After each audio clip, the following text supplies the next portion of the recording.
à l'évolution en tout cas de sa mission, de son métier. J'aimerais qu'on parle un peu de l'élève maintenant. Ce que j'ai vu émerger dans les questions, c'est un souci autour de l'élève.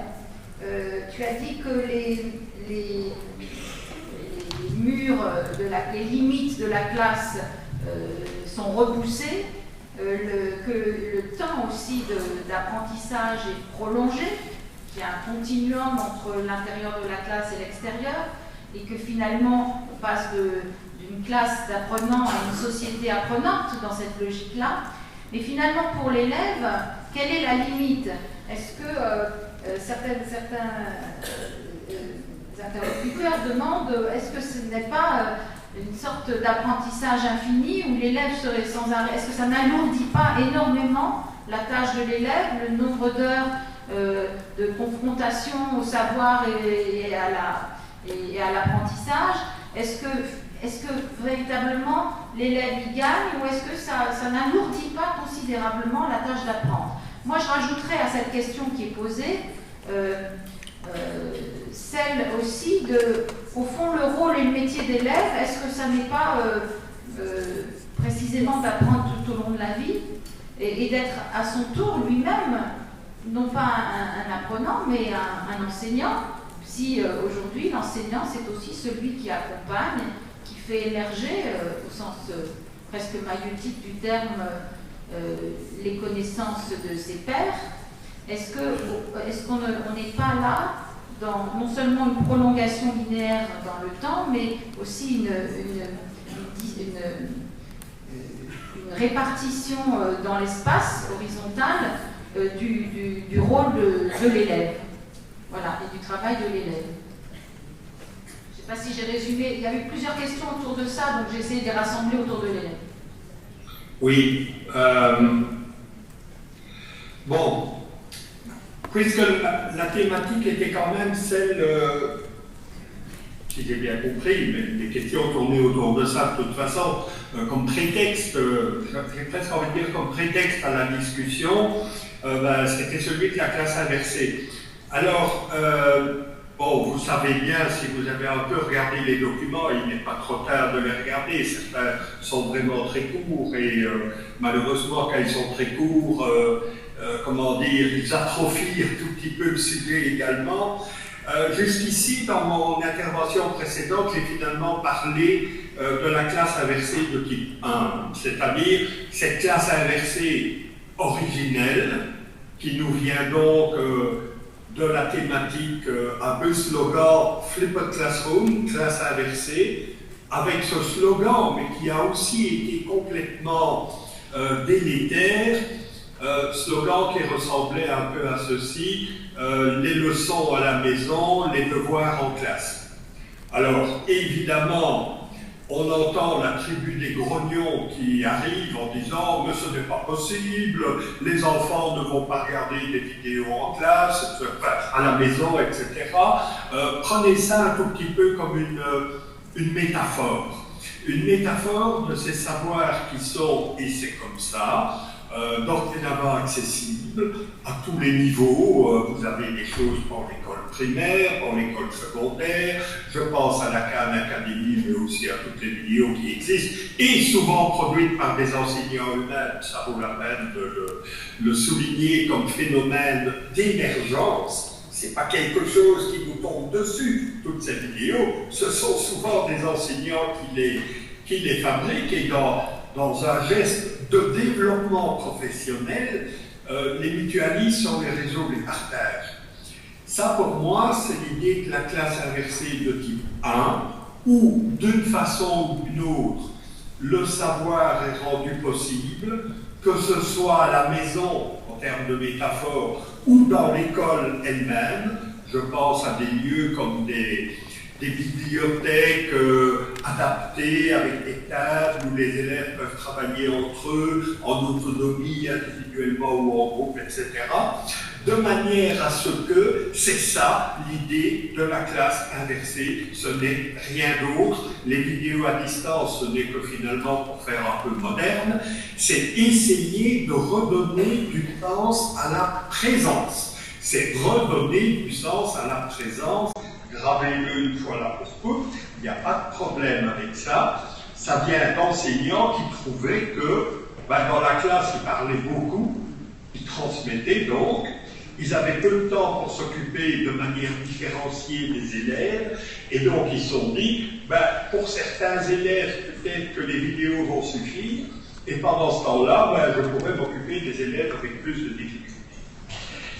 La classe inversée de type 2, cette fois-ci, c'est de dire, mais finalement, est-ce que plutôt que de donner des vidéos aux élèves, ceux qui relèvent, et vous savez, en ce qui concerne le type 1, à un moment, j'ai eu quand même des signaux d'agressivité, quand j'ai dit, mais la classe inversée, c'est une classe translatée.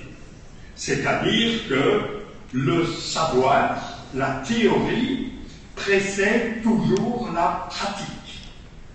Étudie les concepts et tu verras après à quoi ça sert. Maintenant, la théorie qui était avant, elle a été déplacée ailleurs, mais les exercices suivent quand même.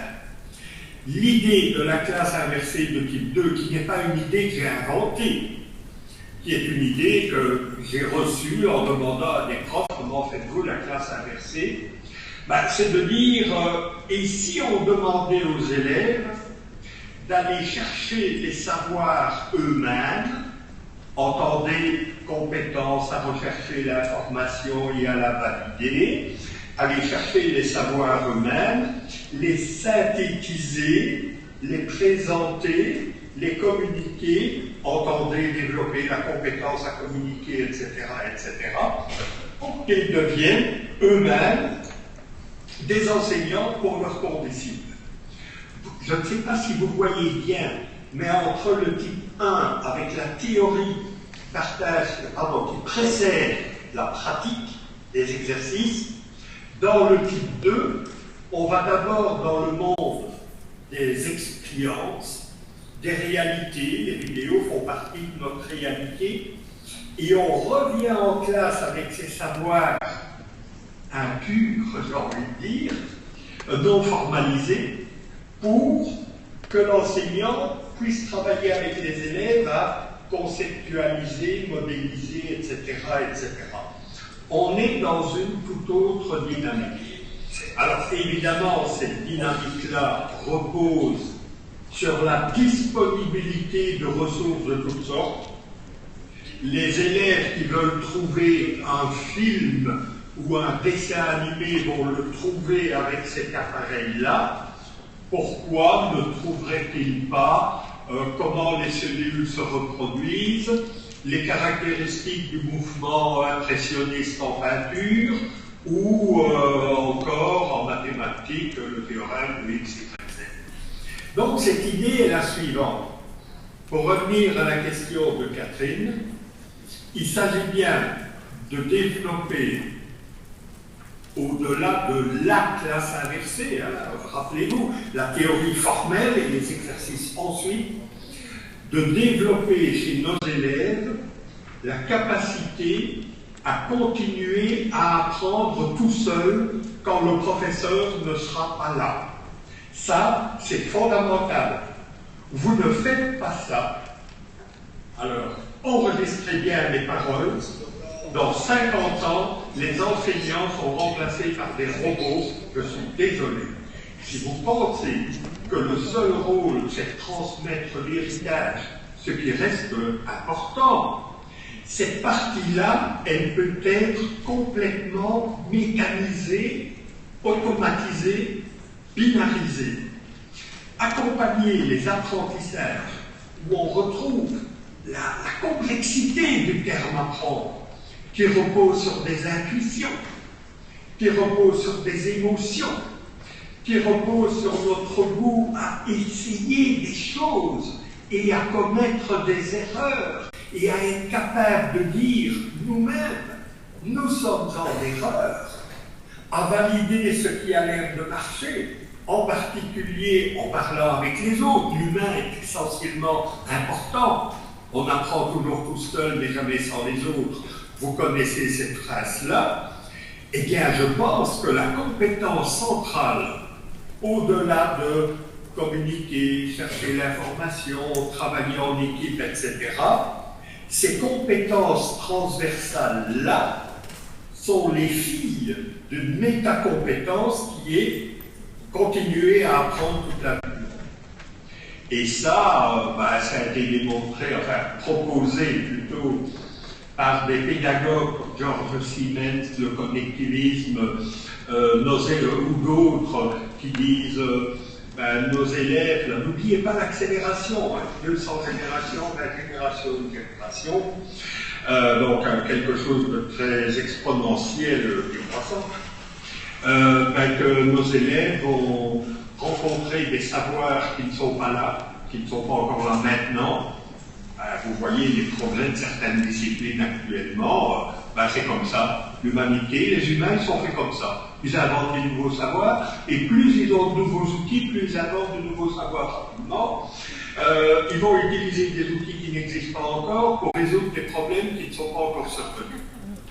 Et donc la capacité d'apprendre à apprendre et de continuer à apprendre est celle qui doit être pour moi privilégiée au numéro 1.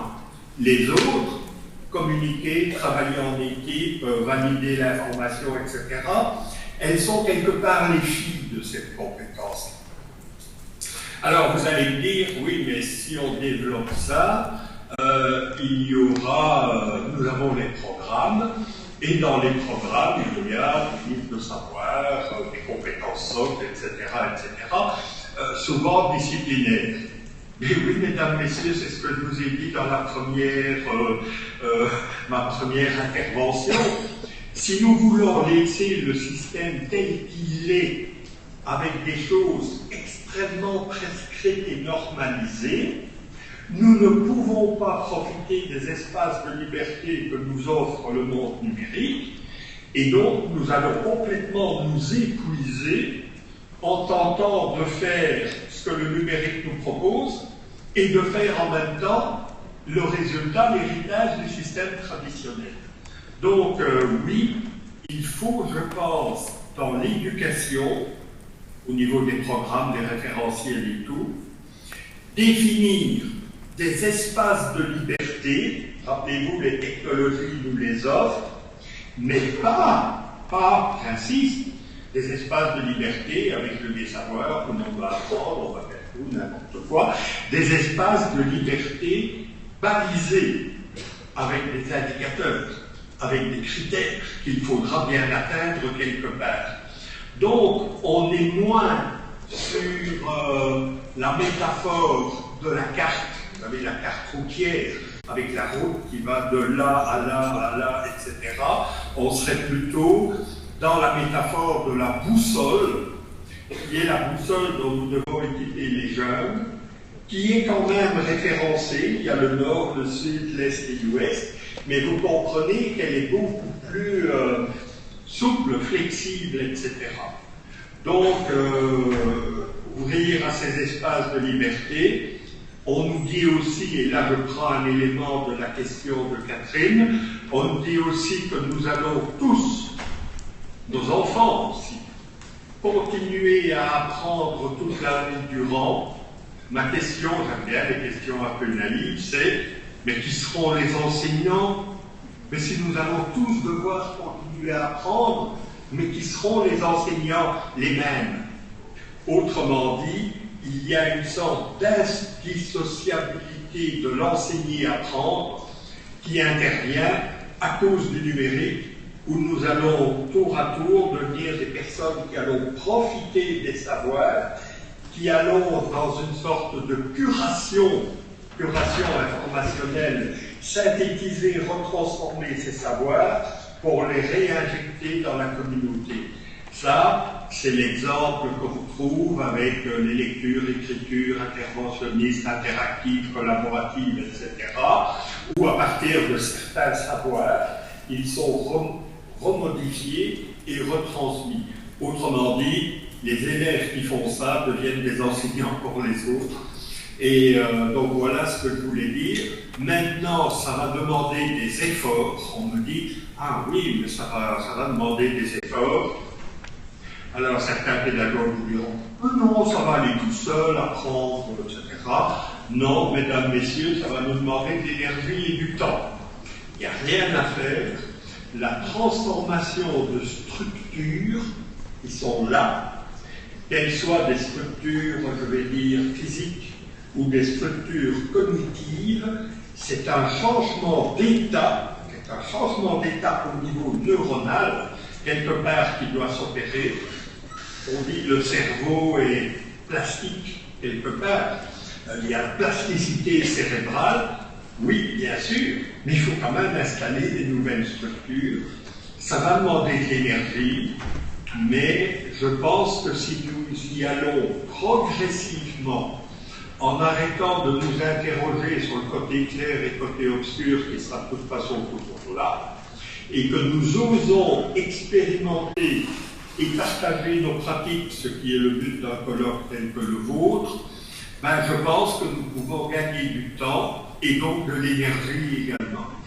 Et donc, faire jouer le collectif, arrêter de considérer l'enseigner et l'apprendre comme un acte individuel avec des rôles bien fixés, quelque chose qui est en mesure de nous soulager au niveau de cet apprentissage sociétal jusqu'au bout.